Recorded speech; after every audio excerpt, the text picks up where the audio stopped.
Hello and welcome back to OC Aviary.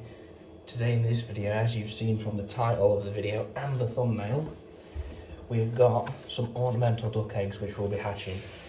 Now I received these in the mail yesterday and they've been resting 24 hours, point down like this. This allows the yolk of the egg to stabilise in the centre.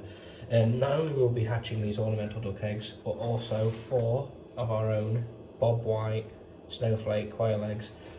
Now these eggs are completely mystery. I have no idea what they could be. I have an idea of the breeds which are stocked on the pond which they were taken from.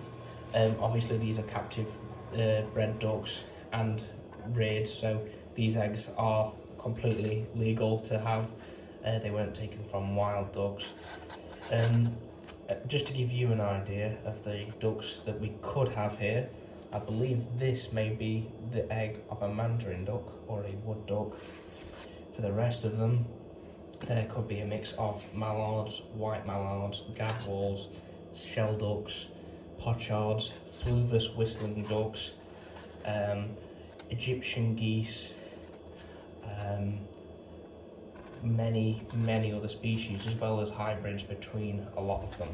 So after close examination on the eggs, I believe this may be the egg of a shell duck. This obviously I'd said wood duck or mandarin. There is the chance that that could also be a whistling duck egg. This I'm unsure of due to the shape, but I'm thinking it could be I think it's a West East Indian duck. They are very dark colours. They're very similar to cayuga. This I believe may just be a standard mallard or could be white mallard egg. For the rest of them, it could be, we have the chances of gadwalls, pochards, teals, so many different possibilities of what these could be. This is a complete mystery hatch and I have no idea what they could come out like. As for these eggs, I know that these are definitely snowflake bob white eggs from my own birds. So what are we now doing is loading the incubator with the eggs, and I'll show you the basic setup, which is temperature, humidity and the turning. So I've pre-set this up and the incubator has been running for the past 24 hours, getting to temperature, correcting its humidity and running. Don't worry about having the lid off, it's fine as long as the incubator is running, then you're not going to have a problem. Just to give you an idea, this incubator is an Arkham 50. This is not an Arkham 50 Pro, this is just the standard Arkham 50. These are fantastic. I've also used Genol 12 in the past, however these are much more sophisticated but so much more accurate for humidity, temperature and every single setting you need to do. So what I'll be doing is setting each individual piece, 1 egg per row. I have got 1 row which will take 2 eggs, but they will be the snowflake bob whites. So first goes in the possible mandarin or wood duck egg, possible shell duck or anything. I have, like I said before, I have no idea what these eggs could actually hatch into. There are so many possibilities, and if not, there could be hybrids between. So we may get a hybrid between a mandarin and a wood duck. We may get a hybrid between a shell duck and a mallard. There are so many different options of what this could be. The ducks you saw in the thumbnail, they are also possibilities. I will definitely show you, once I finish this commentary, the link and the setup of what was on the eBay, which I bought these from.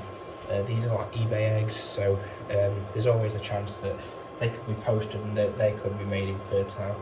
Okay, here goes the first snowflake bob white.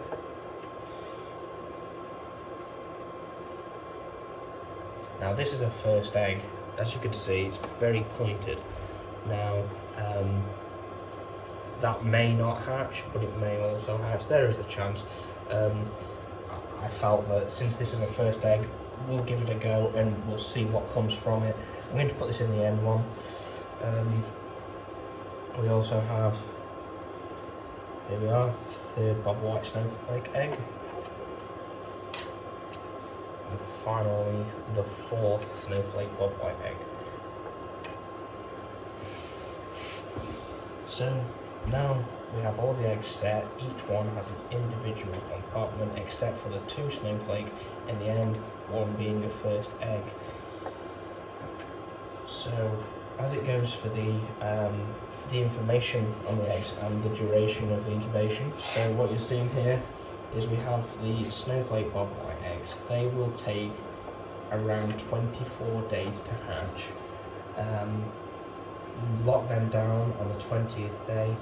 That basically means stop them rotating on the 20th day, and this allows the chick to finish development as well as turn the correct way up inside its egg, so that when the chick pips, it pips at the highest point on the egg. So as you can see here, this egg sat here, when you lock down the eggs, the chick will pip here. That is the overall idea of it. So that's 24 days for those snowflake bob white eggs. On the 20th day, when I lock them down, I will be moving them to a Genoll 12, so it doesn't disturb any of these precious ornamental duck eggs. As you go for the ducks then, now there is going to be a slight duration change, very slight, but not much. Duck eggs usually hatch on the 28th day of incubation. That means locking them down on day 25. You tend to want to lock the eggs down 72 hours prior to hatch, because obviously, like I said before, this allows the duck to turn. However, what we're going to see here, I believe, is that the mandarin, or the possible mandarin wood duck egg here, that they hatch on day 26, 2 days before any normal duck. So that one may be the first to hatch if it's fertile.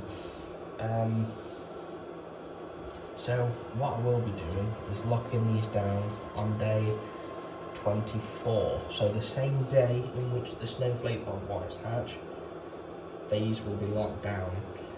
This just will give time for the smaller duck egg to turn inside itself, sort itself out, and allow that to be able to hatch as normally as it can. For these, so that duck may be 2 days old by the time we get any action from these further 5 of the larger eggs, but that's not going to be a problem. Obviously don't worry about me having the incubator open at the moment. We haven't started incubation, so this is absolutely fine to do. As it goes for the control settings on the incubator, we have 55% humidity to start with for the first 24 days of hatching, but up until you lock down the eggs, 55% humidity is critical. You don't want to be having the eggs too moist, as this can cause issues inside the eggs. Then when you get to when you get to lockdown, you increase the humidity. This helps just finally develop the chick, as well as softens the membrane inside of the egg and the eggshell, allowing the chick to hatch very easily. So we go from day 1 to lockdown. It's 55% humidity, pretty much as a standard across all species of poultry. And obviously you find that the humidity may be slightly higher for ducks, usually because they obviously nest near water. However, this is not 100%, and you do not need this as much. You may find that when you hatch a chicken or a quail or a pheasant, for example, the humidity has to be about 45 to 50, so it's a very slight change. I'm making it slightly higher just for the ducks. We go from there.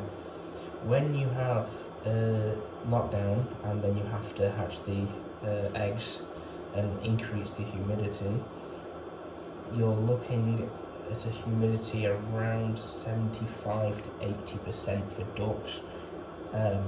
This is obviously in the wild. This is forced by the mother duck leaving the nest, going into the water, having a bath, coming back, and she's obviously very wet. She sits on the eggs, and that allows them to cook them. That's humidity. For the quail, it's about 70%. Nothing to be concerned about. Temperature, 37.5 degrees C. Basically, you hatch eggs at body temperature. You may slightly lower the temperature when it's locked down just for a few days, but we're talking 0.2 degrees C here. For setting, the eggs rotate every 3 hours. In lockdown, obviously, you do not rotate at all, and I have an anti-slip mat which I put underneath the eggs once they're ready for hatching. It's just better for the ducks, as well as stopping the eggs from rolling about when they're hatching. I'll show you this now. So this is just almost like a standard grid, and it just allows the egg to sit on the grid and doesn't roll, and just stops the chicks getting conditions like splayed leg. As you know, it's not a great start for the bird. It can recover, but it can be an issue. Some people recommend dry hatching. I don't recommend dry hatching. This is where you don't add water. I find that the membranes are far too dry to make this a good idea doing dry hatching, and that's where you end up with birds hatching several days late because they're struggling to get out, and obviously if they hatch too late, you aren't going to have any ducklings left because they've used all their energy and have no source there. So thank you for watching the video. I'll now put the lid on, and this is day 1 of day 28 of hatching ornamental ducks. Thank you for watching. Subscribe and like for more, and if you haven't already followed me on Instagram, follow us on Instagram at OCAvery, and you will see duck egg updates as well as all the other species of birds we have, and behind the scenes footage. Thank you.